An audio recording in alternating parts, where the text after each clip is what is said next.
Introducing our category 3, 35 plus, 45 plus, and the 55 plus. The sun is out and it's heating up. Coming down now to 10 seconds out. All right, hey, this is Sea Otter 2021.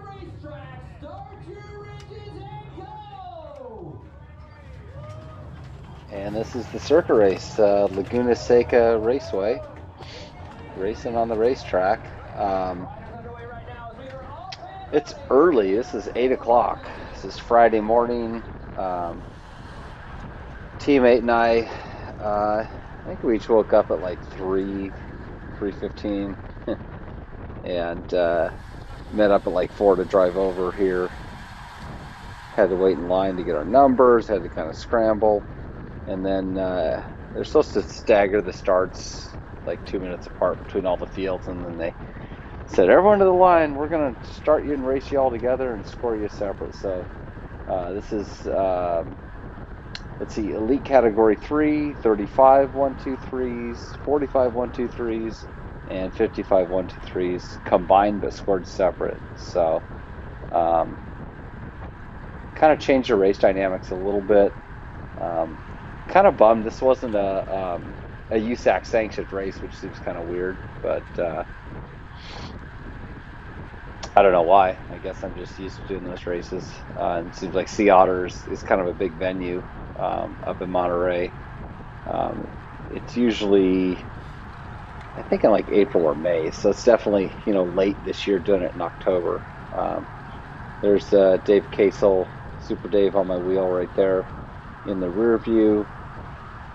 This is the kind of the uphill climb to the top of the course. That's Dana Williams behind me there in the Mike Spikes kit with the Stars and Stripes. So we're the 45 plus. We're the 700 series numbers that you'll see mixed in with the other fields that I mentioned. And so this is like zero warm up, which is really less than ideal. It's literally like clip in and go racing, and big field, everyone's trying to go hard, and right out of the gun without any warm up, and that noises me cross chain. And I kind of big ringed it up this hill pretty much the whole race. I didn't shift into my small chain ring on the front, but you can see by the power. I mean, we're putting in some watts. It says what 9-10% grade here. Kind of levels off a little bit, but it's still uphill to the kind of the crest, the breakover point you'll see in a little bit, and then it drops through the corkscrew. But this was a fun race. Kind of got some guys congregating there where the little SRAM neutral car is. As the race progresses, you'll see, I think, more and more guys kind of posted up there. But the corkscrew is kind of like, it's kind of my bread and butter, because I could descend through it pretty good. And these guys were just taking just really wide lines. So if I wanted a top tube tuck, I would come underneath these guys every lap, and just carry my speed, not have to touch brakes. If I wanted to, you could kind of stay top tube all the way through here. Do this right-hand sweeper and in through the left, coming up here. But it's first lap, just kind of testing things out. Once I got warm, my legs felt really good going up the hills. So it's kind of like, you got this climb, and then you got the second half to kind of recover through here. You can almost soft pedal or coast and kind of surf all the way here. It kind of goes into this little kind of downhill, and then it kicks up again right before the next little pedestrian bridge we go under here, before kind of the hairpin switchback, which kind of gets us back down on the front side of the course here. But yeah, I went hard. I actually kind of went too hard, because I think coming into 2 to go, I just pulled the plug. Went from feeling great until I wasn't feeling great, and then I just felt terrible. And this is a Friday, and it's going to come back on Sunday and do the road race. I did a really hard race ride on Wednesday. Last weekend on Saturday, we did this California Classic, which is like this kind of century Fondo ride or whatever, and it was sold out. So we kind of, a few of us lined up without our team kits on, and I went solo off the front on that, like I think 5 miles in, and soloed away for 95 miles. Did 100 miles in like under 4 hours and 20 minutes. I hit a detour, and so I ended up doing like 102 and a half miles. So I was solo away for 95 miles on that one. I think I was at like 3 hours at 300 watts normalized. And then the next day we did this really hard race ride. So it's just like, I think I need more time to recover. And then waking up at 3 in the morning today didn't help things. But and I kind of had in my mind like I wanted to get into a breakaway. But with the dynamics, where they say, "Hey, we're all lined up together with all these big fields," like it's tough to get away because there's so many more guys that kind of want to get in that break and get away from their own field. So I ended up spending, probably too much time on the front, which is, I guess, my MO. But usually I have enough fitness to kind of make it actually pan out. But it just wasn't the case today. So, some of the hitters in my field here, Dana Williams in front of me, he went on to win the race. I think I was in the front group with him, and I think me and him and three other guys in the 45s that were kind of in the front group. And when I got popped off on the climb, I didn't even fall back. I kind of just soft pedaled to the front and pulled off, and I've had a pretty successful race season this year, and this is kind of the final weekend of racing. But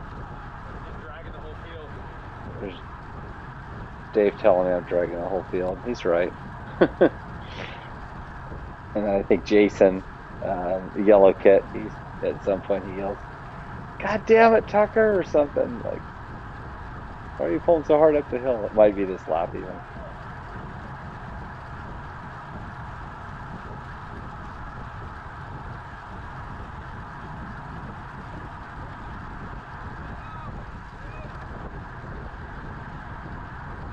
Maybe it's next lap.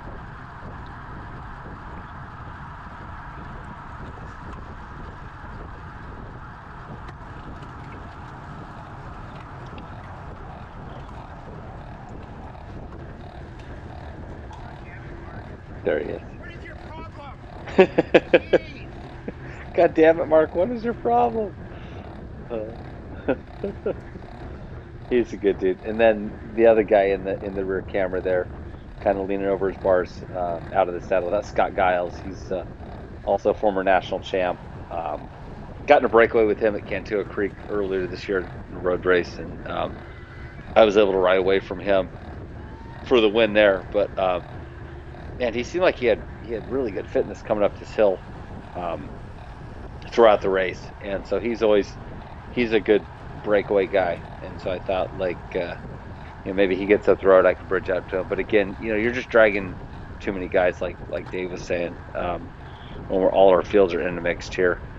Here you're almost to the top. You just want to start coasting down the hill, and someone attacks. But so Scott kind of attacks. But I mean, I felt so good on these downhills. Like I could make up 25 positions without pedaling on these descents.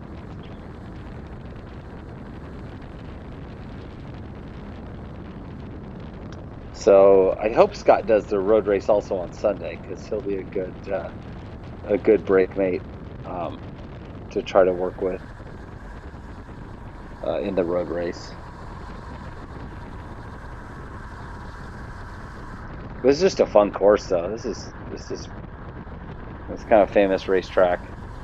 A lot of guys know it for like MotoGP, or I think they race Indy cars on it and stuff too. But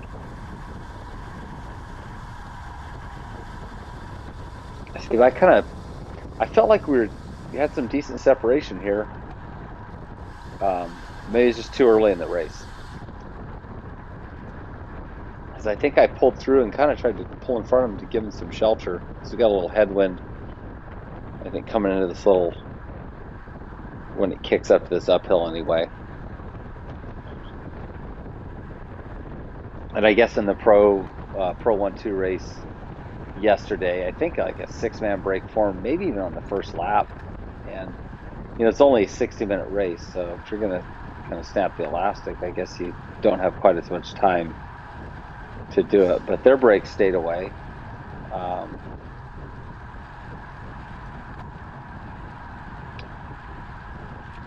Yeah, I think I was it was like 356 normalized for 45 minutes,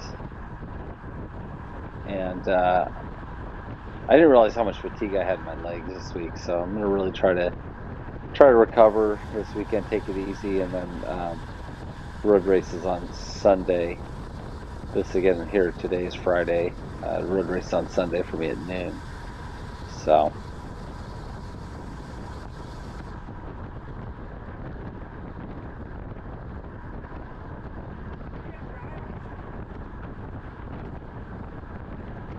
I think we're coming into the third lap. I think we end up doing, this is about like 5.5 minutes a lap, so maybe 10 laps. 55 minutes, maybe 11 laps. Not sure.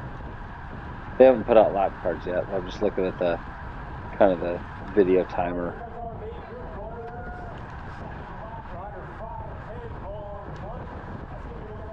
And I think the wind really picks up here during the day. So that was one nice thing about racing at 8 in the morning is there wasn't a ton of wind. I guess you can get really strong kind of crosswind, headwind on the climb. But enough of a breeze was noticeable, so you try to kind of stay sheltered to here.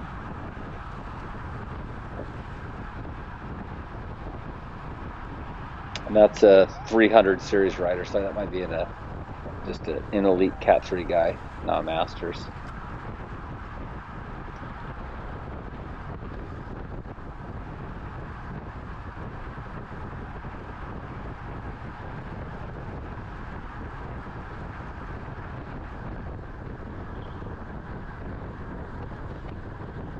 So I'm definitely trying to kind of keep the pace high and see who's feeling it and who's not.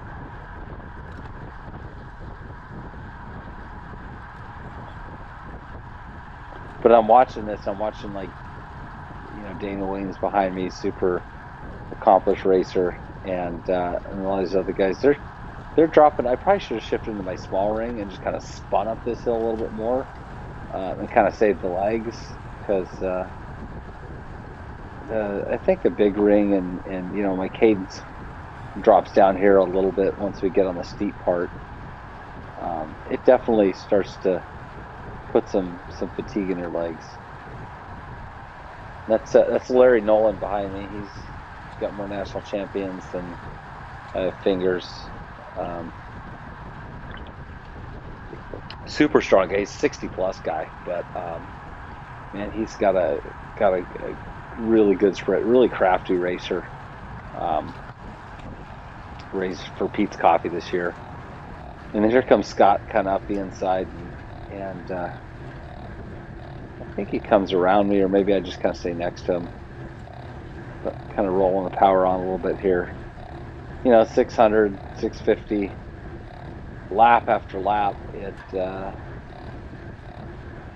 not having totally fresh legs. I didn't realize how much I was kind of hurting myself until kind of later in the race. So I thought, man, I'm kind of suffering here. I think Piers behind me, the Thirsty Bear guy. He's a solid rider, really good dude. Had a lot of fun racing with him. Baker City Classic up in Oregon earlier this year. Stage race up there. That was a fun one. But he's a strong rider. I think he might have been the only Thirsty Bear in my category at this race. So I think because it's late in the year and a lot of guys have already kind of called it a season or switched over to cross or starting other stuff or just doing kind of off season. Didn't have a huge turnout. We get a lot more, and plus it not being maybe a USAC sanctioned race like most of our NorCal races that we do are.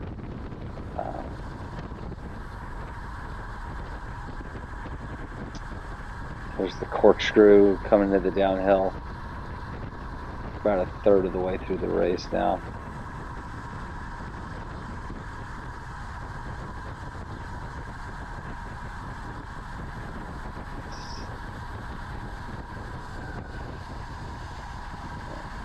I kind of just, I don't know if I had to, but I chose to, I guess, kind of scrub my speed right there because I was just going to let my momentum carry through and then kind of rail the outside, but I just didn't want someone to close the door on me. Good race surface, but you kind of get over on the red and white stuff and it's kind of washboardy. There's some grooves and stuff, and so easy to jump on, but definitely should have sat in more on this race in hindsight. But it's a cool venue. Um, Tons of exhibitors here. This is like a big bike, um, I guess, festival and kind of trade show. Um, it's really kind of a mountain bike thing with a little road racing sprinkled in. But they had, I think, a Grand Fondo. They had a gravel ride. They have downhill mountain bike. They have enduro, um, e-mountain bike racing. And so in past years, they would have a crit, a circuit race and a road race. But no crit this year, which is fine because the crit was not enjoyable crit. It was basically down one straightaway, hairpin U-turn, climb up, hairpin U-turn. It's just kind of this hot dog crit that was just, and it was such a tight U-turn that you couldn't get any kind of momentum or any rhythm going. It was just like slow down, speed up, slow down, and so I don't miss the crit at this one, but the circuit race is kind of the one. It's fun, again, because you're on this racetrack. I think it's like a 2.2 mile lap.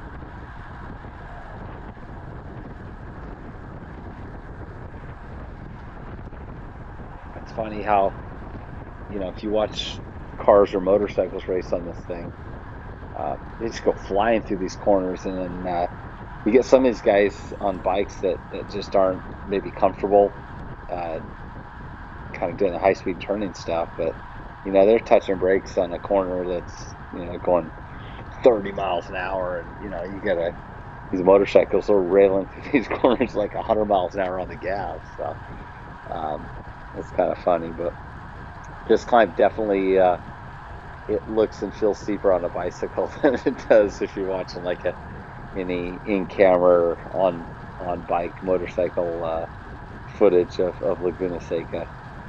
Um,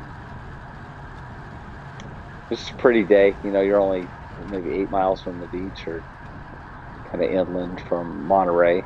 Um, it's kind of hilly, coastal. It was cool, but it wasn't. You're racing and there's. I think Dana's got arm warmers on.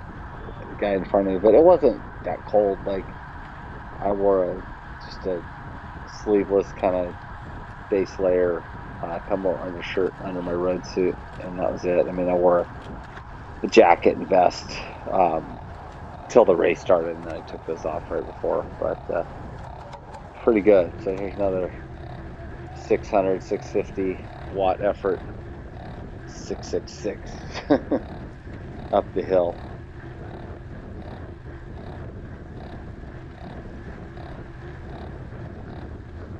And like I didn't need to. I should have just kind of fell back on this climb and saved my legs because I can always make it up on that corkscrew descent, and the run out from that carry a bunch of speed. But it's like right here, you want the hill to be over, and then it's just this, you know, you think it's kind of leveled off, but you're still 6-7%, but you were 10% before, so it doesn't feel quite as bad. But and this is, you start to get a little wind here regardless because you're kind of at this high point that's really kind of open, and then you kind of just drop back into the corkscrew here. Just a quick downhill, kind of big right-hand sweeper, left-hand sweeper, right-hand sweeper, and then left. But all downhill. And, you know, I came underneath that guy and I kind of just really coasted.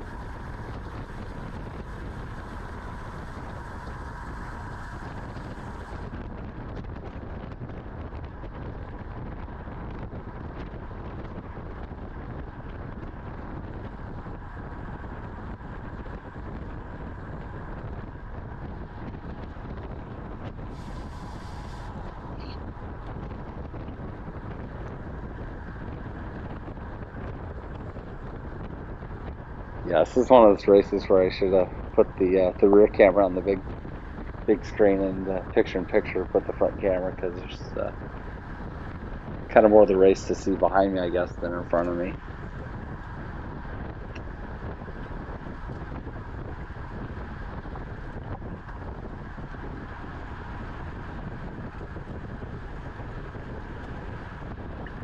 And there's some guys kind of moving up on the right side here.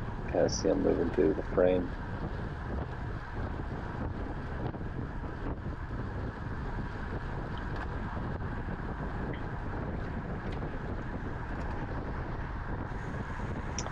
Yeah, I think these guys are just the Elite Cat 3s, all the 300 series numbers and stuff.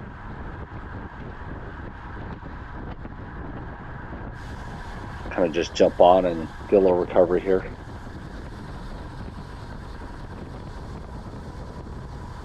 Now, my teammate Richard was in this race too. He's in 35s, so he started a couple spots ahead of me at the start, and then I kind of gassed it to get towards the front.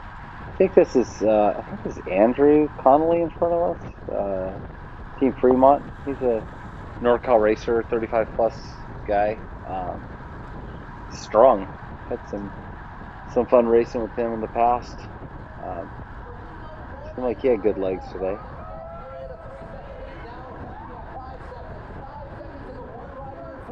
Yeah, so there's one guy off the front, one Elite 3 guy. He's from Colorado. Him staying away and winning, I guess, winning the whole thing, winning his category away. Staying away solo here, you know, for 40 minutes. So I don't know if, you know, certainly if you train at elevation and you come down here to sea level to race, it's got to feel pretty good, I would imagine. If you're used to breathing, you know, mile high air all the time, you kind of get acclimated when you train to that. And then coming down here, it's probably, his legs probably felt awesome. So kudos to him.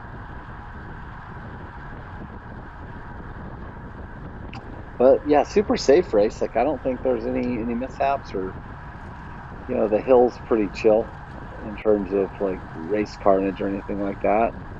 The long zone wads it up, you know, coming through the exit of the corkscrew or something.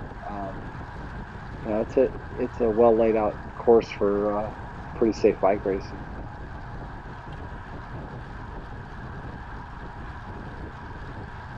But we're back on the hill again, and we're just.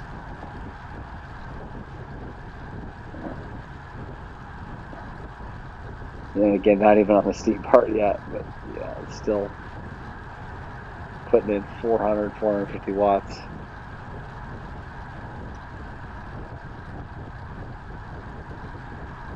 So it's kind of 3%, and then it kind of just, I don't know if it levels off or it just kind of has a little, almost level, I guess, to 2%, and then it just kicks up again, 1%, and then it'll go 4%, 6%, 7%.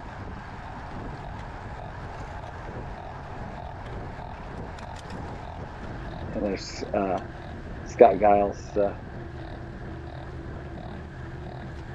So I didn't need to cover this. Like, you know, even if you got a little gap, these guys. I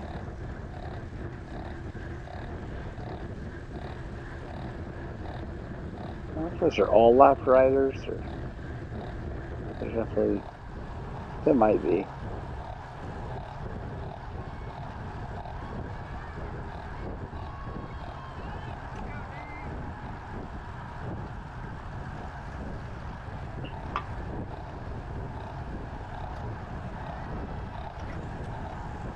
But you kind of fall back and like I said, file in, and I think I got 2, 4, 6, 8, like 10 or 12 wheels ahead of me.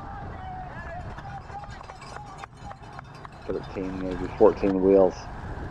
And once we get to the course straight downhill, I just kind of able to uncork it pretty good.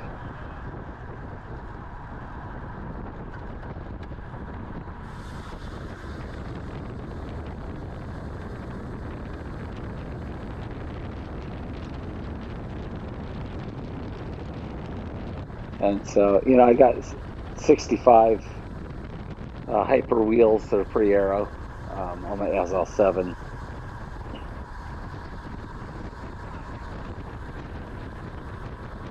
So I just rigged that guy back and just kind of stay down and low, and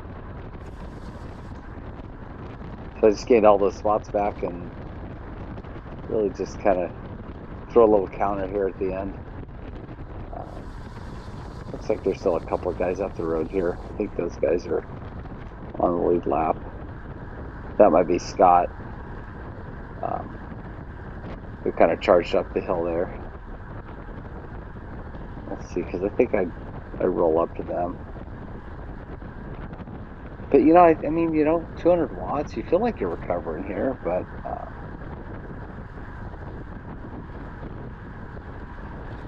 kind of curious who the two guys are up there, because they're definitely at the front. They're not like lap riders or anything. So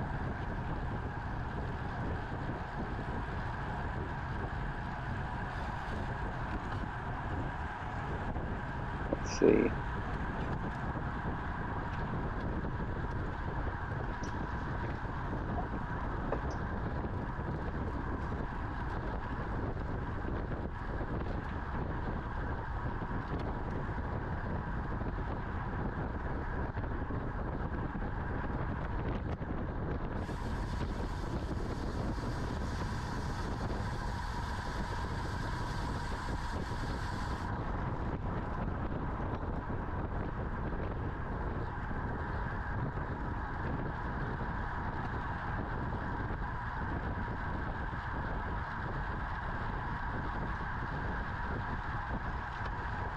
Don't remember if we.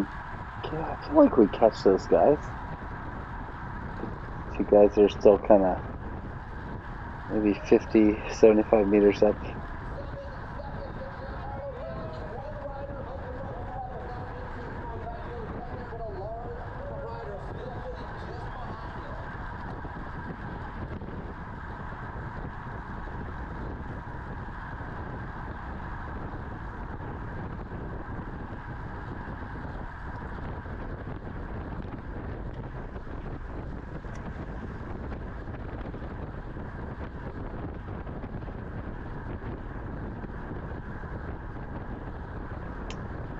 I think we get them right before the climb.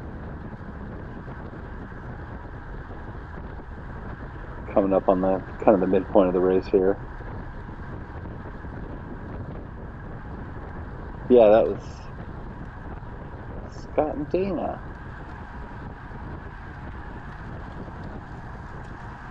They kind of had a good little gap going there. Probably needed maybe one more to kind of take turns, but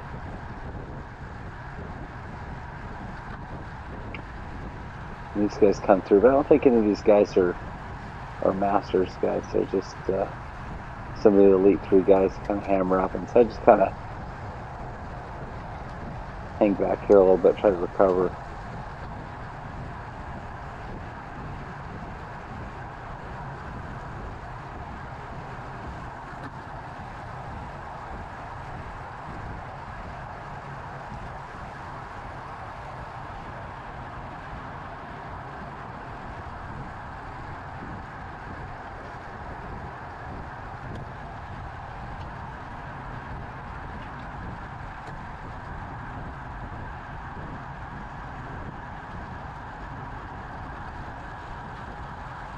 on this hill.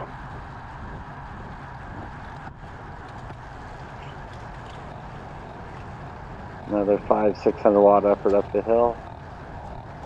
Oh yeah. I think 6 there, I guess.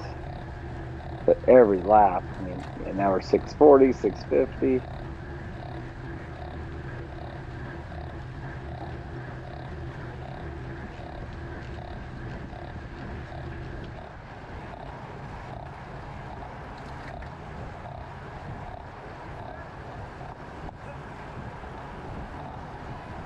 So we got Scott and Dana right here in front of me. So as long as I kind of keep these guys in sight, and Super Dave, which he's, I think, a couple of wheels back, but he never's too far back where he'd ever be out of position if he needed to react on something. Yeah, so the crowd's growing here. You see, we had one guy the first lap, and 1, 2, 3, 4, 5, 6, 7, 11, 12 guys. I think there's a little gate opening there, and some guys on the mountain bike trail kind of pull in and watch the top of the race right there.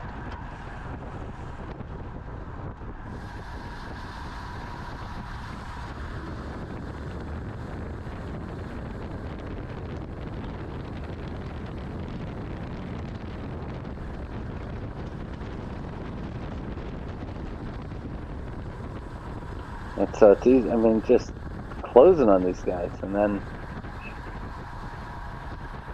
0 watts, and, just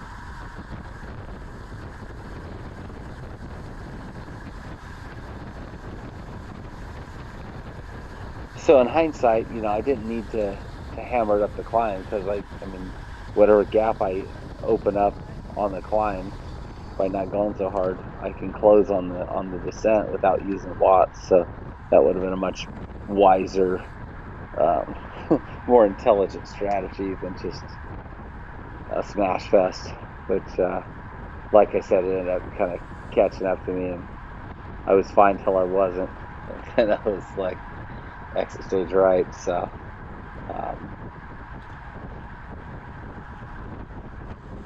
I didn't care. Had enough successes. I was okay having a failure on this one. So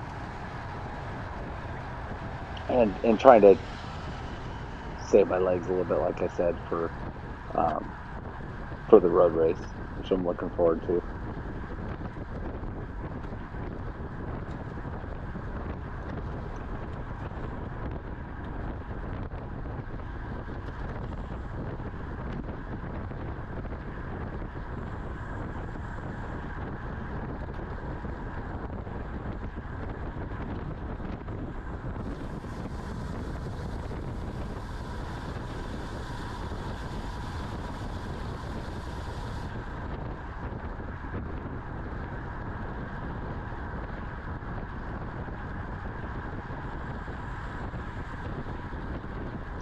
I think I got maybe 2 more laps on my legs.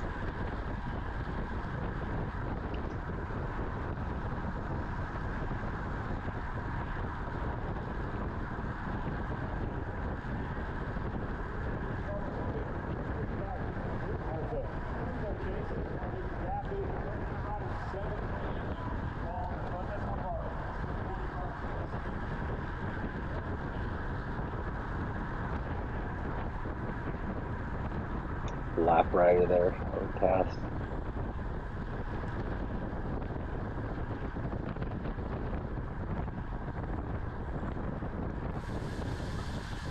And here I just stopped pedaling. I think I elbowed through, no one wanted to pull through, so kind of stopped pedaling for a second or two, and then someone will kind of roll around you. So Dana kind of comes through.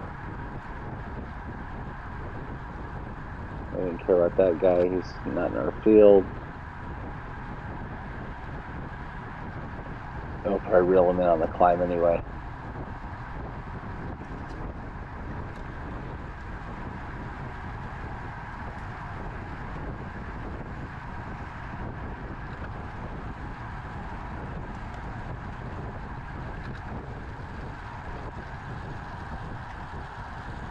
Here's that fun climb.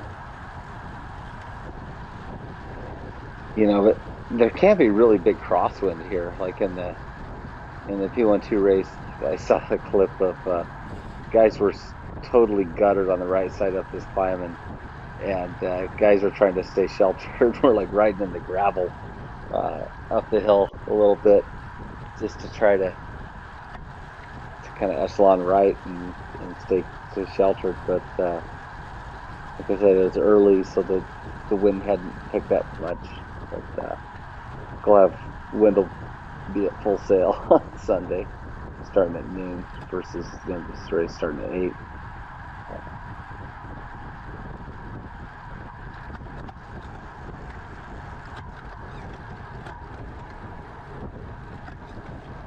Sounds like I'm shifting. Maybe I did go to small ring on this one. Looks like we got some better cadence.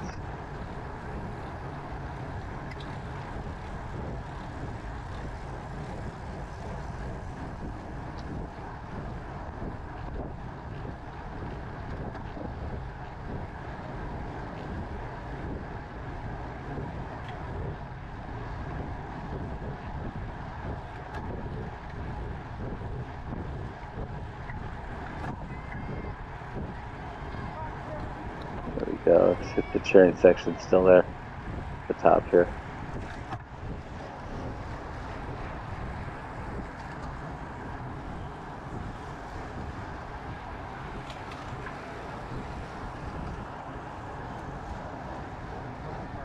So I was starting to fill out on this. You can see how many guys come around me on this climb.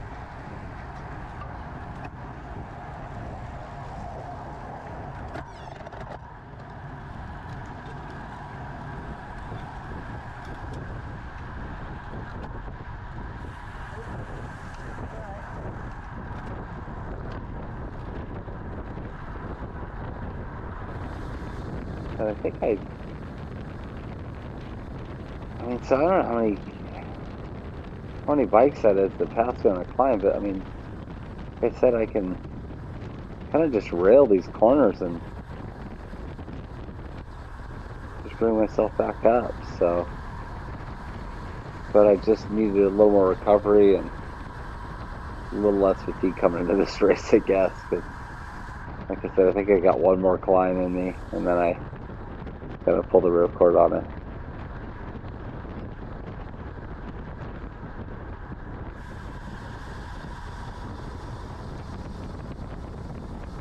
I felt like I kind of caught back on here, and maybe I moved up here.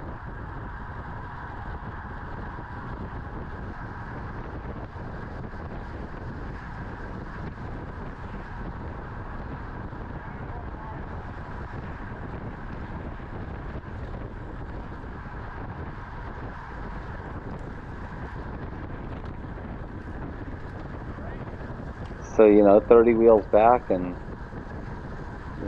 coming through half a lap and I'm back on the front. So,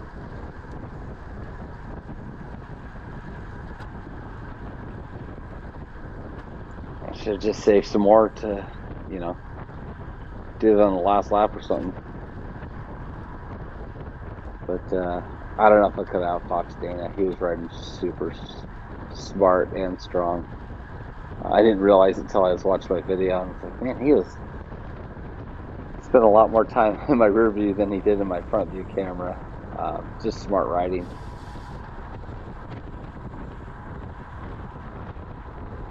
Yeah, I think this is kind of my last time through at race pace. Come through to start finishing up this climb, and like I said, it felt good till I didn't.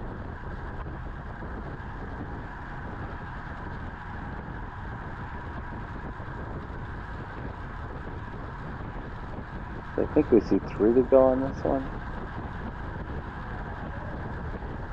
Let's see if we hear it.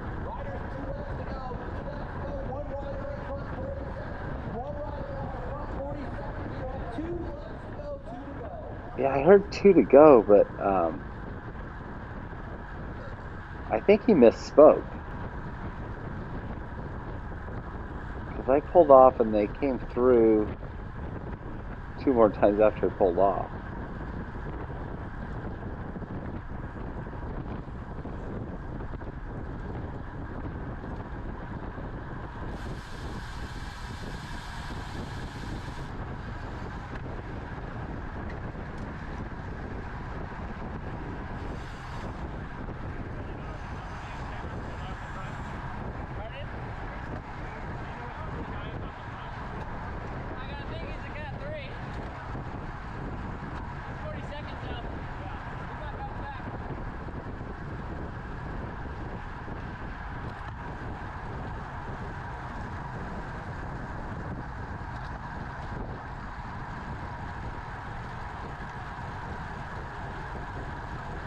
think this is where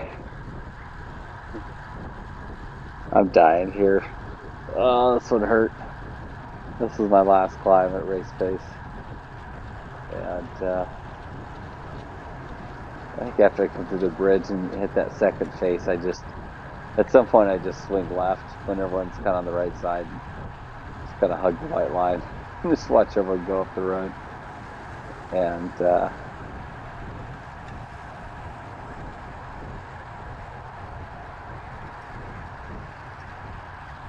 yeah, I'm starting to go backwards pretty good here.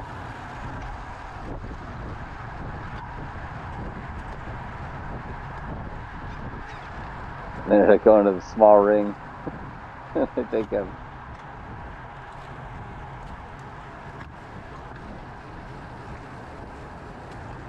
some tears coming through on my right, or on my left, I guess. And I'm just like, oh, this is it, man. I'm done. There's all she wrote. Pole's over, and bye bye. So that was my race. Hopefully, I'll race a little better, a little smarter on Sunday. Thanks for watching.